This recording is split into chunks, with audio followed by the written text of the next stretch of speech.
The movie starts on a sunny, beautiful morning. A teenage girl named Piper. She has poor eyesight and can only make out shapes and lights. She was waiting for her brother Andy after his golf practice. While she was waiting, she overheard a group of teenagers chatting. She wished she could be friends with them. She approached them, but they responded coldly and with attitude. At that moment, Andy arrived, trying to lighten the mood. Piper jokes with the group, saying she doesn't even know who he is. Even though she tried to joke around, the teenagers still weren't interested, so Andy took it easy and they walked away. She told him, "They didn't like me, did they?" So Andy, trying to reassure her, lied and said they did like her. Then he started describing what they looked like. Jokingly, he said their fashion sense could use some work. That made Piper laugh. Later at home, Andy was outside fixing his car side mirror. Suddenly, Piper called out to him, saying that their dad, Phil, wasn't responding from inside the bathroom. Andy broke the bathroom door open with a knife and found his dad lying on the floor. It was clear he had died from a severe fall. Andy was in shock, frozen in place, unable to process what he was seeing. Piper arrived moments later and noticed her stepdad's body on the floor. She broke down in tears, insisting he just had chemo. He was supposed to be getting better. And when the paramedics were lifting Phil onto the stretcher, Andy noticed that the stretcher kept scraping against the door threshold. The next day, a social worker named Wendy informed Piper that, since she was a minor, she would be moving in with a kind foster mother named Laura. Then she told Andy that he would be placed in a separate care facility. Andy objected and insisted that he had to stay with Piper because he was the one who had been taking care of her all along. He added that he planned to apply for custody of Piper as soon as he turned 18, which was only 3 months away. Wendy sympathized with him, but explained that Laura had previously faced difficulties caring for children with troubled pasts. This surprised Piper, who said to Andy grapefruit, which was their secret code meaning tell the truth. Andy quietly admitted that he had caused some trouble when he was 8 years old. Wendy asked him to stay out of trouble during these remaining 3 months until he became eligible for custody. He agreed, and after a moment of silence, she decided to put them together after that. When they gathered all their things, Andy and Piper were lying quietly under the table. A faint sound of an airplane passed overhead. Andy looked at Piper, trying to cheer her up, and said, "That's just how life goes. When people die, they're not just buried or cremated. They book a flight to the sky, just like Dad did." The next day, they moved to their new home. Piper was holding her dad's pillow as a keepsake while they were on the road. Andy pulled down the car's sun visor so Piper could feel the patterns of sunlight. An hour later, they arrived at Laura's house as he tried to park. Andy accidentally bumped the car into a stone, so he reversed a bit and parked close to the house. When they got to the door, Laura greeted them cheerfully and encouraged them to come in. Laura welcomed Piper with over-the-top enthusiasm and suggested they take a group photo, but when posing, she deliberately positioned her head to block Andy's face in the picture. Then she excitedly told Piper that she had to meet her dog, Boom Boom. But it turned out to be a taxidermied version of Laura's dog, and as she laughed, she added that her cat, Junkman, wasn't stuffed. Andy noticed a rug with a raised strip for the visually impaired and asked if it was for Piper. Laura revealed that it was for her blind daughter, Kathy. Andy asked curiously if she was at home, but Laura revealed that she had passed away. Andy apologized, and Piper asked her how she died. Laura told her in a faint voice that she drowned in the swimming pool. Then she got a phone call from Wendy, interrupting their conversation. Piper and Andy took the opportunity to explore the backyard, and while they were there, they accidentally let the cat out. Laura quickly yelled at them not to let her out, and as Andy was trying to call the cat back, he spotted a little boy holding her tightly inside the empty swimming pool. At that moment, Laura ran over to them and snatched the cat from the boy. The boy's strange gaze stayed fixed on Andy and Piper as they went inside. Laura explained to them that she was also looking after another child named Oliver, who had lost his family just like them. She added that he had become mute ever since Kathy died, and then Piper asked Andy, "What does Oliver look like?" He didn't want her to worry, so he lied and said that Oliver looked cute and that he was actually smiling at her. She was quiet for a moment, then asked him, "What color is his hair?" Before Andy could make something up, Laura interrupted him and said that his hair was red and curly. In the afternoon, Andy went out to get their stuff from the car. That's when he noticed the strange white circle surrounding the house, but he ignored it. He went back inside and followed Laura as she showed Piper her room, saying it used to be Kathy's, right by the door. Laura simply told Andy that his room was right next to hers. Andy went into his small, cramped room and noticed that the door didn't even close all the way. An hour later, Andy was texting a friend when Laura quietly entered his room and startled him, casually asking if he planned to apply for guardianship in 3 months. Andy replied and said yes. At that moment, his phone rang. Laura asked curiously if it was his girlfriend. Andy shook his head and said no, it's just a friend. Laura made herself comfortable and asked him what they were talking about. If it was something about his father. Andy gave her an awkward smile as he avoided the question. Laura pressed him and said that she used to work as a therapist too, so Andy shouldn't hold back from talking. Then they heard Piper's voice through the wall. Andy was glad for the interruption and used it as an excuse to go talk to her while acting busy. Laura took advantage of the moment and read his messages. Andy noticed and got annoyed before she left. Laura said it with a completely expressionless face. "We're all playing roles, aren't we?" she said, and then walked out. Andy, who was upset, started lifting weights to clear his head. At that time, Piper was settling into her new room while Laura watched her from outside, a small, unsettling smile on her face that lingered into the night. Laura checked the weather app on her phone, then put a videotape into the player and started watching some strange magical rituals on the TV at midnight. After tossing and turning in bed, Andy got up and looked out the window. He saw Laura and Oliver going into a shed in the garden. The next day, Laura painted a thin white horizontal line on the swimming pool. Then she looked up at the sky in silence. A little while later, Laura yelled at Andy to wake him up. He woke up startled and noticed there was drool on his face, and that he had also wet himself while sleeping.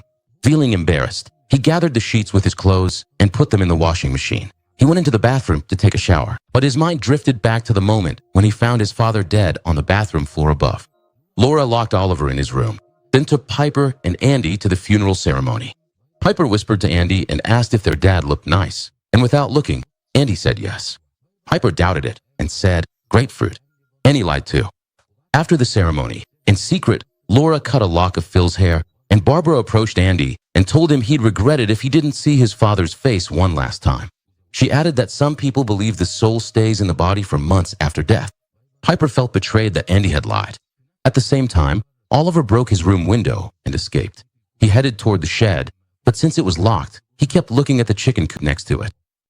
Back at the funeral, Laura took Andy inside and encouraged him to give his father a farewell kiss.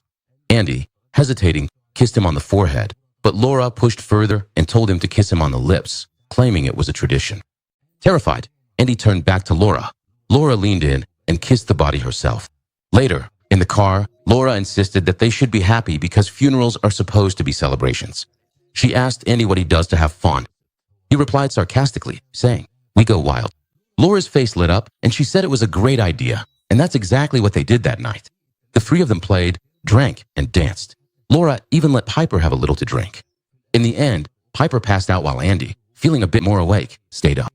He sincerely thanked Laura for helping them get through the day. Laura, understandingly, said she'd been through something similar. She encouraged him to talk about his feelings, saying it helps lighten the burden. Andy hesitated, then asked her how she dealt with her own grief. Laura replied honestly, "I didn't deal with it." She admitted that when her daughter was buried, she felt like she was abandoning her. That's why she stayed at the cemetery for days, her voice trembling. Laura added, saying, "I'd do anything just to hear her again. She says to me, 'Mom, just one more time.'" They fell silent for a moment, and finally Andy opened up, sharing how he and his father only talked when it was about Piper. Laura interrupted him and asked, "Is that why you hit her when you were 8? Andy froze.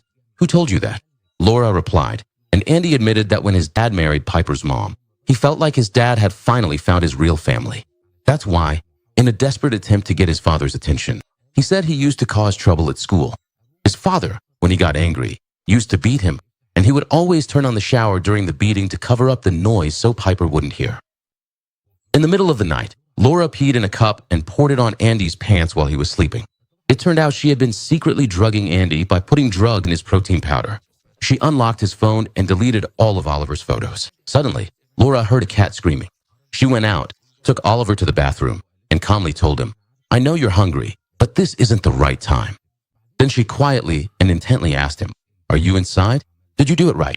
Oliver looked her straight in the eyes, and the faucet behind Laura turned on. Oliver's eyes slowly turned red, and a raspy, cat-like sound came from deep in his throat. The next morning, Andy woke up soaked in urine, feeling upset and confused.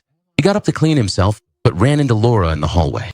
She insisted on taking his clothes at that moment. Piper came in and excitedly told Andy that she and Laura were going shopping.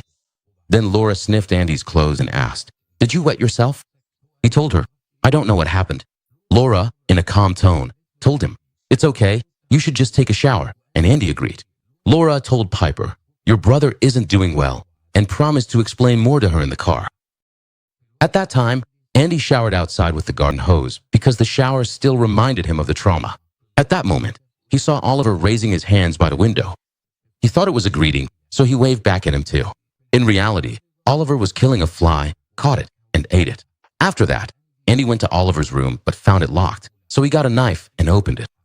In the living room, Andy kept asking Oliver a lot of questions, but Oliver was just staring blankly into space. Andy brought a notebook and a pen, gave them to him, and told him he'd give him food only if he wrote something.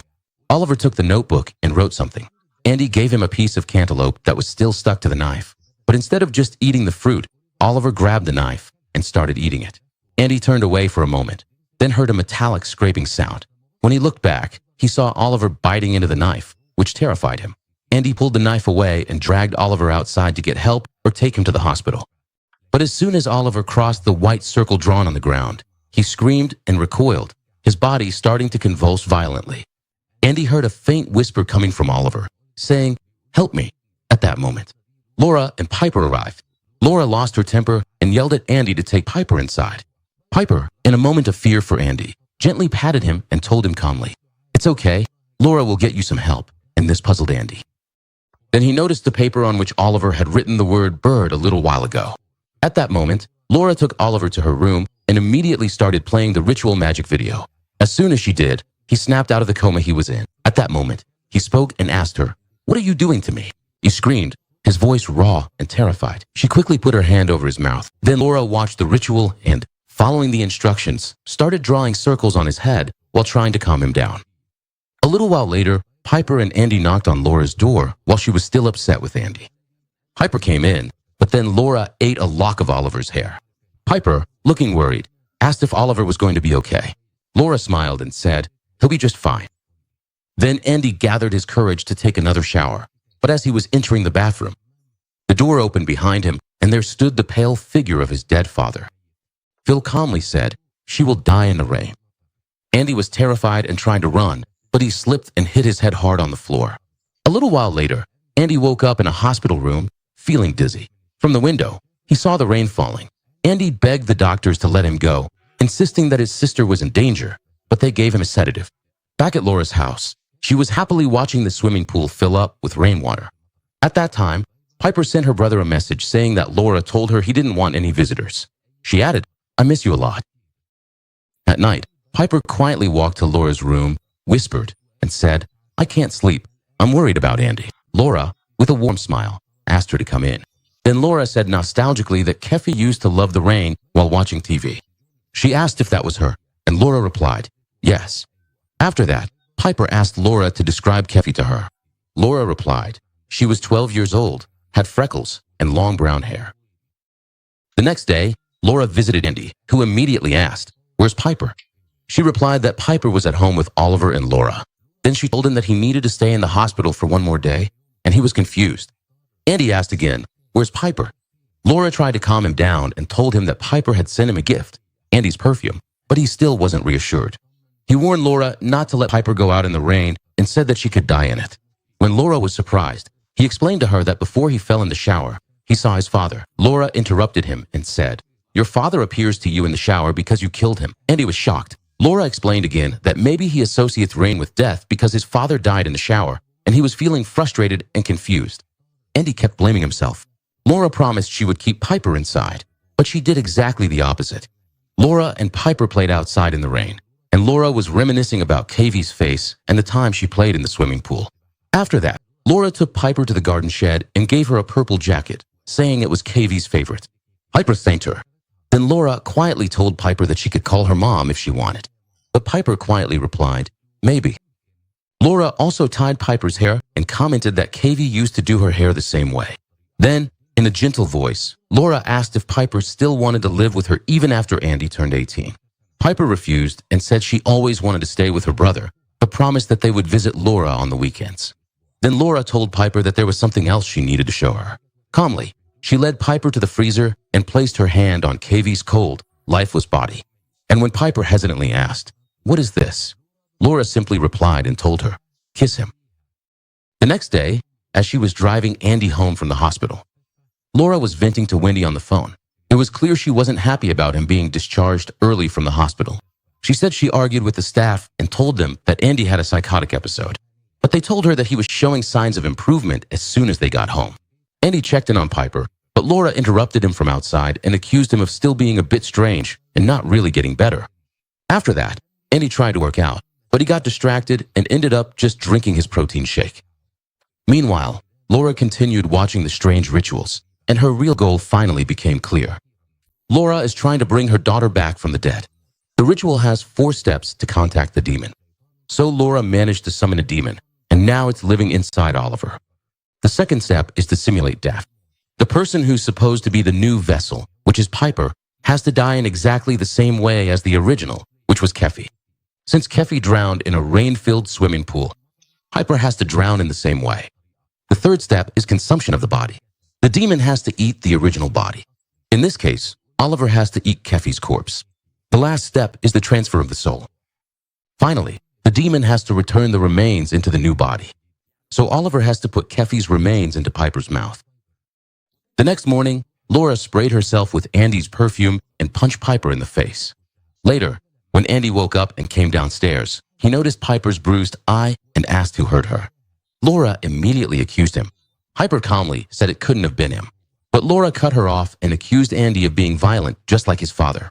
Piper was shocked when she found out that their father used to hit Andy. Then Andy noticed something strange about Oliver's appearance and tried to take a picture to show the social worker. They argued, and in his anger, Andy punched the wall. Laura pretended that Andy had hit her.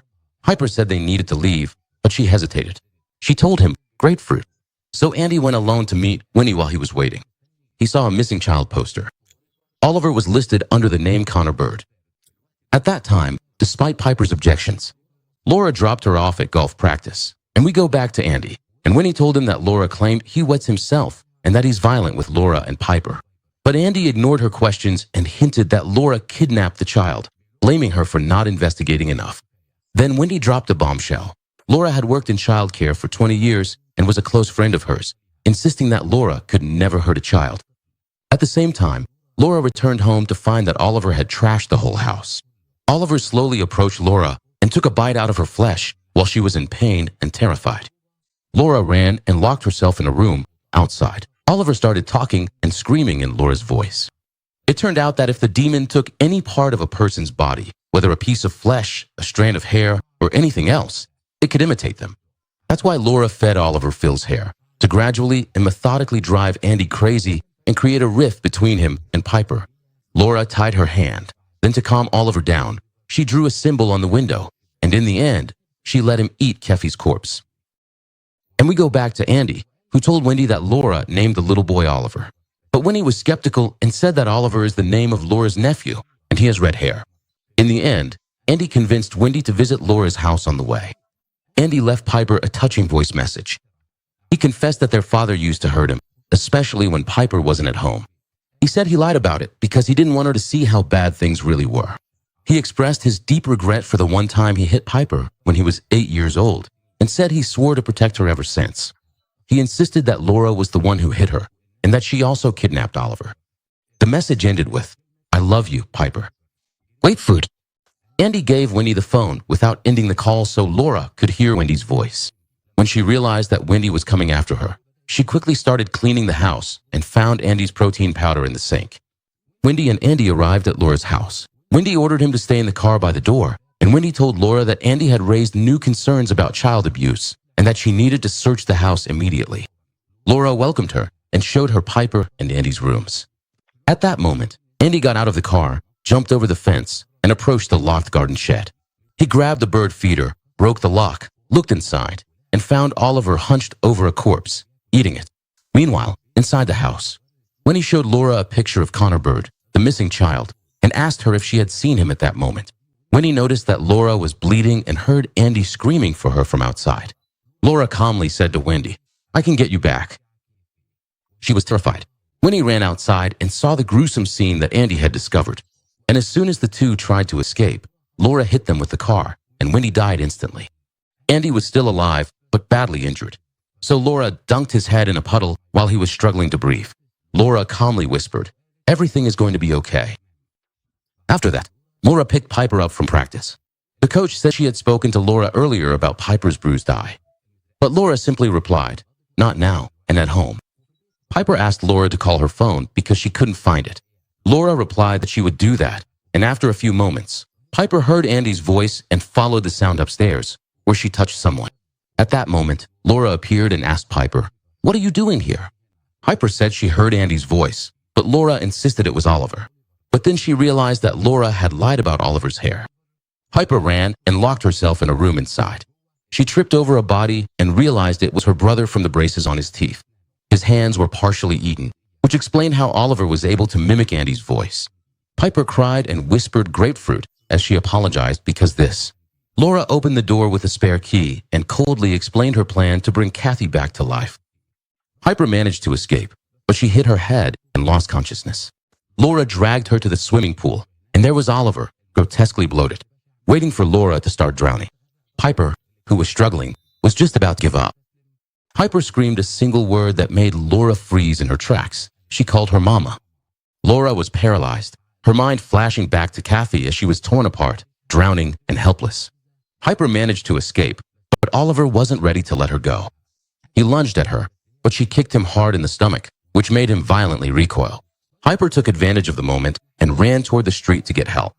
At that moment, Oliver saw the missing child poster with his real name, Connor Bird, on it. Right then, he was able to cross the chalk line Laura had drawn to trap him. At the same time, Laura quietly carried Kathy's decomposed body to the swimming pool. But not before reopening the wound on her arm, and the blood mixed with the rain in the swimming pool.